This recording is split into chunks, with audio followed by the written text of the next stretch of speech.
In this module, we'll talk about patterns of inheritance that don't follow Mendelian genetics. So let's look at the first category, incomplete dominance.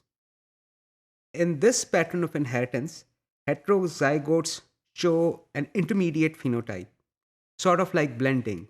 Example given here is true breeding, white flowers are crossed with true breeding, red flowers. The flowers here are snapdragons. People here might be familiar with them with the name Kutta Phool. Anyways, when these two plants are crossed, the F1 generation is pink. So, although the red is dominant, but it is not completely dominant. It is therefore called incomplete dominance. It is giving the F1 generation of two breeding parents of different genotypes are giving an intermediate phenotype. So, is this blending? It looks like blending, but it is not exactly blending. We can prove that if we take the heterozygotes and we cross them, we mate them, we get the following ratios. So here you can see we have two pink flowers. The ratio is 1 is to 2 is to 1. So we have two pink flowers and one white flower and one red flower. So the gene for the white flower, when the F1 generation made its gametes, was again segregated. It segregated. That is the only reason we were able to get white flowers. Additionally, we can do a test cross, which we have talked about previously, between a heterozygous pink flower from F1 generation, right here, with the homozygous white flower, RR. So we know if we cross heterozygotes with homozygous recessive, 50% of the progeny will be heterozygous and 50% will be homozygous recessive. That's exactly what we have. So 50% of the flowers in a test cross were pink because they were heterozygotes, and 50% of the flowers were white, they were homozygous. Basically, these flowers, they do not follow the complete dominance, therefore it is called the incomplete dominance. Now let's look at another mode in which genetic information is passed from one generation to next.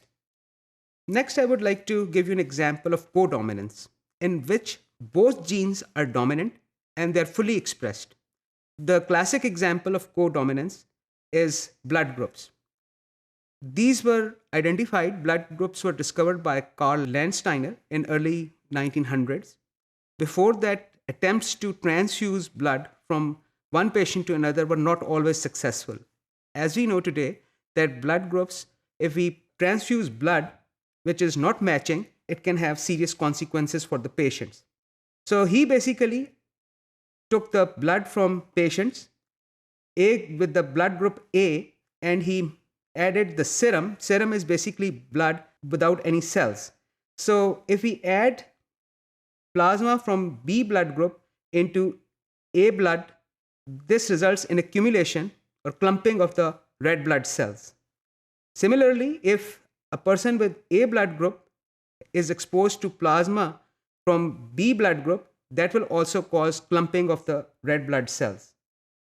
This is basically an example of codominance. Both A and B genes are expressed simultaneously in people who have A blood group. They make both these A and B elements and display them on their surface. That results in basically a phenomena called codominance.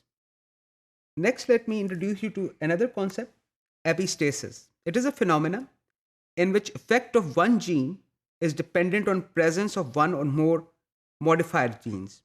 For example, in mice, the coat color, the brown coat color is dominant over the black coat color. However, the ability of mice to produce color on their coat is dependent on another gene. If that gene let's call that A gene, if A gene is present, A gene, capital A, is the dominant phenotype, is a dominant form of the gene, dominant allele. If two capital A's or capital A, small a are present, then the mice will be able to produce color in the coat. If, however, our A gene is recessive homozygous, that is small a, the mice will not be able to produce any color to begin with. So ability of mice to produce color is not residing in just the what in the heterozygosity, is not present in just the color gene. It is also dependent on gene that allows these mice to produce color in the first place.